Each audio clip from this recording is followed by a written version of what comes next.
മേപ്പാടിയിൽ ഷാജിയുടെ ഭാര്യ ജെസ്സി കാട്ടാന ആക്രമണത്തിൽ മരിച്ച അതിദാരുണമായ സംഭവത്തെ തുടർന്ന് ഇന്നലെ ഉന്നതതല യോഗം വനം വകുപ്പ് ഉദ്യോഗസ്ഥന്മാർ, ജില്ലാ കളക്ടർ, അതിൽ ഷിബു ബേബി ജോണുമായി വനമന്ത്രിയുമായി സംസാരിച്ചതിൻ്റെ അടിസ്ഥാനത്തിൽ ചീഫ് വൈൽഡ് ലൈഫ് വാർഡനെ തന്നെ ഇങ്ങോട്ട് അയക്കുകയുണ്ടായി. അങ്ങനെ ഞങ്ങൾ യോഗം ചേർന്ന് സുപ്രധാനമായ പല തീരുമാനങ്ങളും എടുത്തു.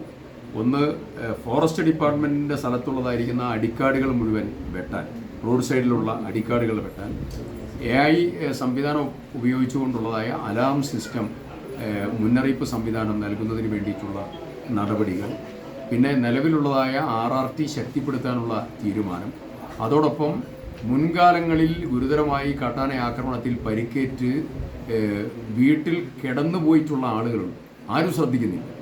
എൻ്റെ അടുത്ത് 2 കേസ് മുമ്പ് വന്നപ്പോഴാണ് എനിക്കിത് ഗൗരവം മനസ്സിലായത്. അത്തരം ആളുകളുടെ മുഴുവൻ റിപ്പോർട്ടും ആവശ്യപ്പെട്ടിട്ടുണ്ട്. വനമന്ത്രിയുമായി സംസാരിച്ച് അവരുടെ തുടർ ചികിത്സയും അതുപോലെ അവർക്കുള്ള ആശ്വാസ കാര്യങ്ങളെക്കുറിച്ച് സർക്കാർ ഗൗരവമായി ആലോചിക്കണം എന്നുള്ള കാര്യവും പറഞ്ഞിട്ടുണ്ട്. മറ്റൊന്ന്, ടെൻഡർ നടപടികൾ.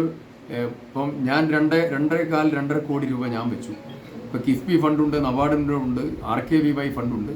പല ടെൻഡർ നടപടി സ്വീകരിച്ചിട്ടും ടെൻഡർ എടുക്കാൻ ആളില്ല. അപ്പോൾ ഡിപ്പാർട്ട്മെൻറ്റിൻ്റെ തന്നെ ഒരു ഓൺ സിസ്റ്റം ഈ കാര്യത്തിൽ എക്സിക്യൂഷന് വേണ്ടി ഉണ്ടാക്കാനുള്ള നടപടിയെക്കുറിച്ച് ആലോചിക്കണം എന്നുള്ളത് പറഞ്ഞു. ഫെൻസിങ് നടപടികൾ പൂർത്തീകരിക്കാനുള്ള മിഷൻ ആരംഭിക്കാനുള്ള കാര്യങ്ങൾ പറഞ്ഞു.